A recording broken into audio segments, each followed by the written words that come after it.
Hello students. तो हम जो डिस्कस कर रहे हैं आज टॉपिक लेसन 14 जैव अणु चैप्टर, और टॉपिक जो हमारा है डीएनए की आणविक संरचना। तो डीएनए की आणविक संरचना के बारे में सबसे पहले जो क्लियर होनी चाहिए अपने को बात कि डीएनए की जो संरचना है वो द्विकुंडलिनी संरचना होती है, यानी इसमें दो स्ट्रैंड होते हैं। द्विकुंडलिनी संरचना डबल स्ट्रैंड, दो स्ट्रैंड इसके अंदर होते हैं, या हम कहते हैं दो लड़ें इसके अंदर होती हैं, दो लड़ होती हैं इसके अंदर। और डीएनए की संरचना का जो शुरुआत हुई सबसे पहले चारगाफ ने इसका रासायनिक विश्लेषण किया था। चारगाफ ने डीएनए का रासायनिक विश्लेषण किया और ये बताया कि डीएनए की संरचना में जो एडेनिन होता है वो थाइमिन से जुड़ता है, और जो साइटोसिन होता है वो ग्वानिन से जुड़ता है। तो चारगाफ ने इसका रासायनिक विश्लेषण कर ये बताया कि एडेनिन थाइमिन से और साइटोसिन हमेशा ग्वानिन से जुड़ेगा। हालांकि इन क्षारों का जो अनुपात है वो अलग अलग हो सकता है, कोई ज़रूरी नहीं है कि इनकी मात्रा और इनकी मात्रा बराबर हो, वो संख्या अलग अलग हो सकती है, लेकिन ये जुड़े हुए आपस में। ए हमेशा टी से और सी हमेशा जी से जुड़ेगा। ए और टी में दो हाइड्रोजन बंध होते हैं, जबकि सी और जी में 3 हाइड्रोजन बंध होते हैं। ए और टी में 2 हाइड्रोजन बंध और सी और जी में यानी साइटोसिन और ग्वानिन में 3 हाइड्रोजन बंध होते हैं। फिर डीएनए का जो एक्स-रे क्रिस्टलोग्राफी अध्ययन किया था, एक्स-रे क्रिस्टलोग्राफी अध्ययन वो किया था विल्किंस ने। डीएनए का एक्स-रे क्रिस्टलोग्राफी अध्ययन जो किया था वो विल्किंस ने किया था। एक्स-रे क्रिस्टलोग्राफी अध्ययन जो था वो विल्किंस द्वारा किया गया। और फिर एक्स-रे विवर्तन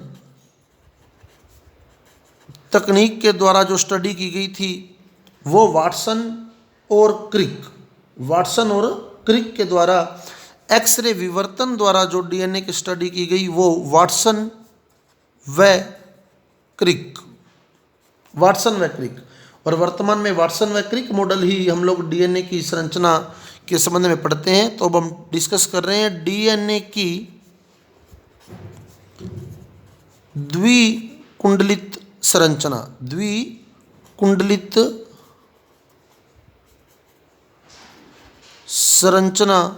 वाटसन व क्रिक मॉडल।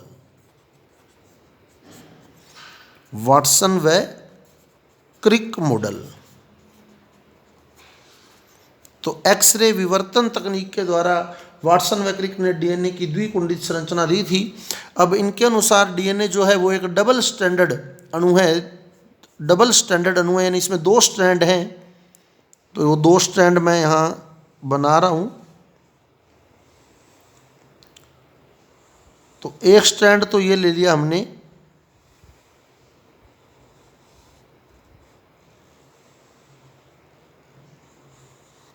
यह डीएनए का एक स्ट्रैंड हो गया। ऐसे ही डीएनए का एक और स्ट्रैंड बिल्कुल इसकी अपोजिट डायरेक्शन के अंदर,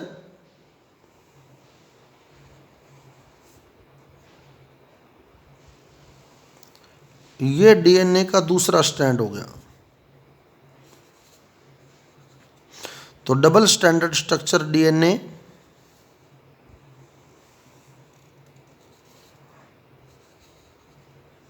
तो ये 2 स्ट्रैंड डीएनए की संरचना में द्विकुंडली संरचना डीएनए। अब ये जो 2 स्ट्रैंड होते हैं ये 2 पॉलीन्यूक्लियोटाइड श्रृंखलाएं होती हैं। ये जो 2 स्ट्रैंड हैं ये पॉलीन्यूक्लियोटाइड श्रृंखलाएं होती हैं। पहले तो 2 लड़ें होती हैं इसमें, या 2 स्ट्रैंड होते हैं इसमें, जैसे मर्जी बोल दें हम।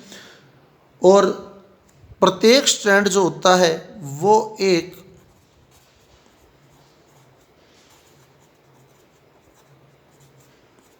पॉलीन्यूक्लियोटाइड श्रृंखला होती है। प्रत्येक स्ट्रैंड एक पॉलीन्यूक्लियोटाइड श्रृंखला होती है। और ये जो पॉलीन्यूक्लियोटाइड श्रृंखलाएं होती हैं ये विपरीत दिशा में कुंडलित होती हैं। विपरीत दिशा में कुंडलित, यानी इसका एक स्ट्रैंड जो होता है वो 3' से 5', तो दूसरा स्ट्रैंड जो होता है वो 5' से 3', एक स्ट्रैंड 3' से 5' और दूसरा स्ट्रैंड 5' से 3' दिशा में होता है। तो विपरीत दिशा में कुंडलित होती हैं ये, और जिनमें एक क्षार समूह जो होते हैं वो हाइड्रोजन बंधों द्वारा जुड़े होते हैं। तो वो अपने पहले भी डिस्कस कर चुके हैं कि ए जुड़ा होता है किससे, टी से 2 हाइड्रोजन बंधों के द्वारा, और सी जुड़ा होता है किससे, जी से 3 हाइड्रोजन बंधों के द्वारा। ए टी से 2 हाइड्रोजन बंधों के द्वारा और सी जी से 3 हाइड्रोजन बंधों के द्वारा जुड़ा होता है। तो इसमें ए जुड़ता है किससे, टी से 2 हाइड्रोजन बंधों के द्वारा, और सी जुड़ता है जी से 3 हाइड्रोजन बंधों के द्वारा। तो अब ये जो संरचना बनी सीढ़ी नुमा संरचना, तो इसके बीच में बिल्कुल नाइट्रोजन क्षार हैं। ये नाइट्रोजन क्षार हैं, द्विस्ट्रैंड वाली 2 स्ट्रैंड वाली संरचना के बीचों बीच नाइट्रोजन क्षार होते हैं। अब हमने पढ़ा था कि डीएनए जो होता है वो टोटल 3 अणुओं से बना होता है, एक तो नाइट्रोजन क्षार से, एक शर्करा से और एक फास्फेट समूह से। इसका मतलब इसकी जो ये मेरुदंड है, मेरुदंड बोलते हैं इसको, स्ट्रैंड जो हैं वो शर्करा और फास्फेट समूह से बने होते हैं, शर्करा और फास्फेट समूह या फास्फोरिक अम्ल से। तो इसकी जो मेरुदंड है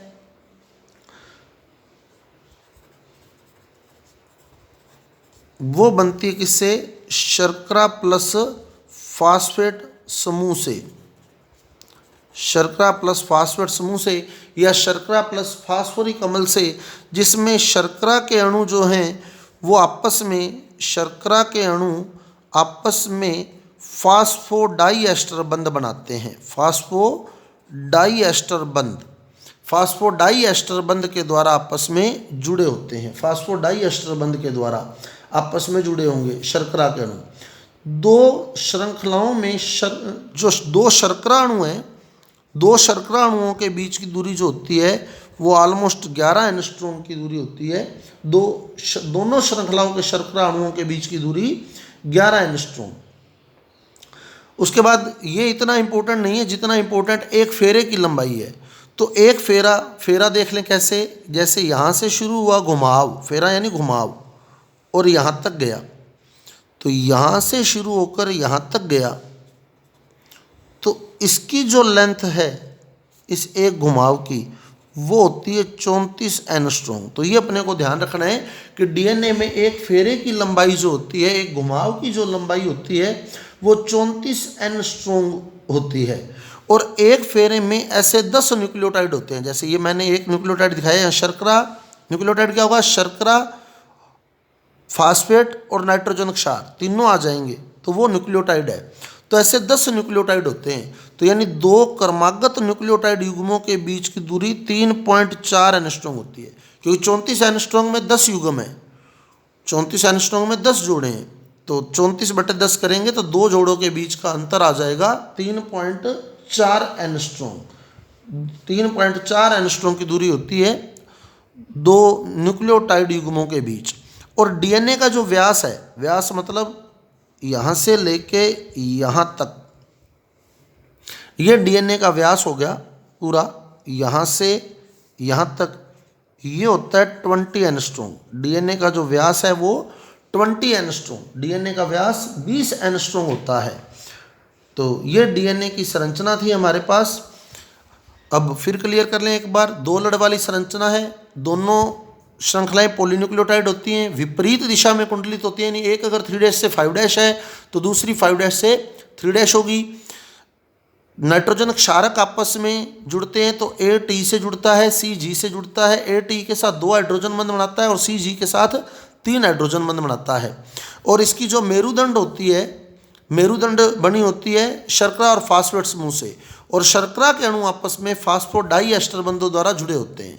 प्रत्येक फेरे की लंबाई होती है 34 एंगस्ट्रॉम और एक फेरे के अंदर न्यूक्लियोटाइड के 10 जोड़े पाए जाते हैं। तो यानी एक क्रमागत जोड़े के बीच की दूरी या 2 क्रमागत युग्मों के बीच की दूरी जो होती है वो 3.4 एंगस्ट्रॉम होती है। 34/10 करेंगे तो डीएनए का जो व्यास है वो 20 एंगस्ट्रॉम होता है। और मनुष्य में जो ए और टी का और सी और जी का जो अनुपात होता है वो 1.52 होता है। एडेनिन और थाइमिन और साइटोसिन और गवानिन का अगर हम अनुपात देखें, मनुष्य के अंदर ये अनुपात 1.52 होता है। यानी अगर ये युग्म आप मान के चले, ऑलमोस्ट ऐसे 3 युग्म आए हैं तो ऐसे 2 युग्म ही आएंगे।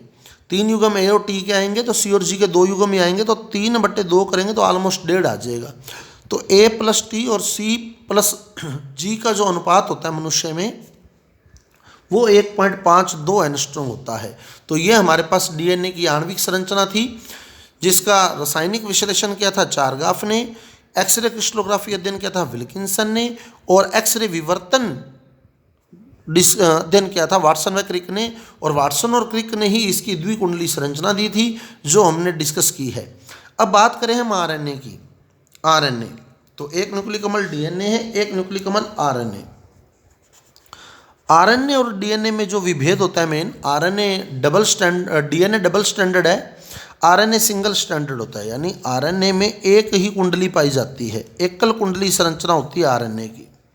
आरएनए की संरचना एकल कुंडली होती है और ये भी न्यूक्लियोटाइड से ही बना होता है।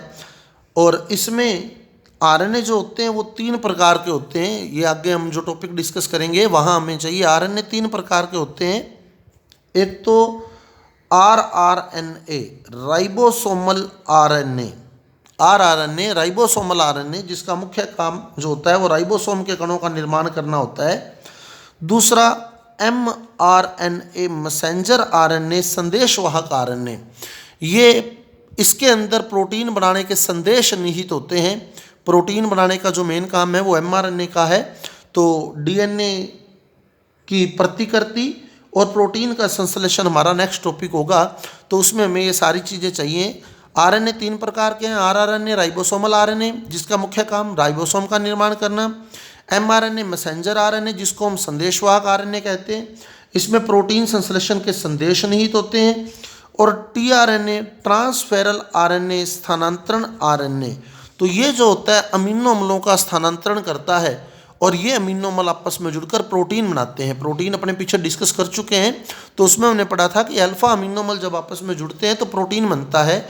उन अल्फा अमीनो अम्लों को ट्रांसफ़र करने का काम, यानी लाने का काम एक जगह से दूसरी जगह पर, वो टीआरएनए का होता है। तो वो प्रोटीन संश्लेषण में हम पूरा क्लियर कर लेंगे। तो आरएनए सबसे बड़ी बात, एक कुंडली संरचना होती है आरएनए। और आरएनए 3 प्रकार के होते हैं, rRNA, mRNA, tRNA. RRNA ribosomal RNA, जिसका मुख्य कार्य राइबोसोम के कणों का निर्माण करना है। एमआरएनए मैसेंजर आरएनए, जिसे हम संदेशवाहक आरएनए कहते हैं, इसमें प्रोटीन बनाने के संदेश निहित होते हैं। और टीआरएनए ट्रांसफेरल आरएनए है, जो अमीनो अम्लों के अणुओं को लेकर आता है, स्थानांतरण करता है उनका एमआरएनए पर, और वो अमीनो अम्ल आपस में जुड़कर प्रोटीन बनाते हैं। पूरी डिटेल स्टडी हम नेक्स्ट वीडियो में करेंगे इसकी, कि कैसे प्रोटीन बनता है। अब डीएनए और आरएनए में अंतर देख लें, पेपर में पूछे भी जाते हैं, इंपॉर्टेंट भी हैं। डीएनए और आरएनए में अंतर मैं डिस्कस बोलूँगा सिर्फ, क्योंकि पूरी स्टडी हम कर चुके हैं। तो पहला अंतर, डीएनए जो होता है वो कोशिका के केंद्रक में पाया जाता है। केंद्रक में जो क्रोमोसोम होते हैं वो डीएनए से बने होते हैं, गुणसूत्र डीएनए से बने होते हैं। तो केंद्रक में, कोशिका के केंद्रक में पाया जाता है, तो इसकी उपस्थिति मेन केंद्रक में। और आरएनए जो होता है वो मेन कोशिका द्रव्य में होता है। आरएनए कोशिका द्रव्य के अंदर पाया जाता है। आरएनए की जो उपस्थिति है वो कोशिका द्रव्य में है। कुछ विषाणुओं के केंद्रक में आरएनए पाया जाता है, इसलिए आरएनए को भी न्यूक्लिक अम्ल ही बोला जाता है। लेकिन ज़्यादातर जो जीव हैं उनके कोशिका द्रव्य में आरएनए उपस्थित होता है। तो डीएनए केंद्रक में, आरएनए कोशिका द्रव्य में। डीएनए में पाई जाने वाली शर्करा, पूरी डिटेल स्टडी हम कर चुके हैं डीएनए की, डीऑक्सीराइबोज शर्करा। आरएनए में पाई जाने वाली शर्करा राइबोज शर्करा, तो इसमें डीऑक्सीराइबोज शर्करा, इसमें राइबोज शर्करा। फिर जो हमने इसमें नाइट्रोजन क्षारक पढ़े थे, तो इसमें सेकेंड अंतर शर्करा का आ जाएगा। तो इसमें जो नाइट्रोजन क्षारक पढ़े थे हमने, एडेनिन, गवानिन, साइटोसिन और थाइमिन। और इसमें जो हमने नाइट्रोजन क्षारक पढ़े थे, एडेनिन, गवानिन, साइटोसिन और यूरेसिल। तो डीएनए में थाइमिन पाया जाता है, आरएनए में थाइमिन के स्थान पर यूरेसिल पाया जाता है। तो डीएनए में पाए जाने वाले नाइट्रोजन क्षार एडेनिन, गुआनिन, साइटोसिन और थाइमिन, और आरएनए में पाए जाने वाले नाइट्रोजन क्षार एडेनिन, गुआनिन, साइटोसिन और यूरेसिल। डीएनए जो है वो द्विकुंडली संरचना होती है और आरएनए जो होता है वो एक कुंडली संरचना होती है। ये हमने अभी डिस्कस किया है। डीएनए द्विकुंडली संरचना होती है, आरएनए एक कुंडली संरचना होती है। फिर डीएनए जो है वो आनुवांशिक गुणों को एक पीढ़ी से दूसरी पीढ़ी में लेकर जाता है, जबकि आरएनए का जो मुख्य कार्य है वो प्रोटीन संश्लेषण करना है। इसको हम कल डिस्कस करेंगे।